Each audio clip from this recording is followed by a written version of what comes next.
We are all guilty of doing this.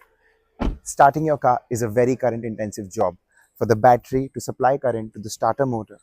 On top of that, to start your car with your headlights and your AC on can put immense pressure on your battery. Though not very often, but your AC compressor can also go bust when you start the car with your AC on. Start your car, wait for 5 seconds, and then switch your headlights or your air conditioning on.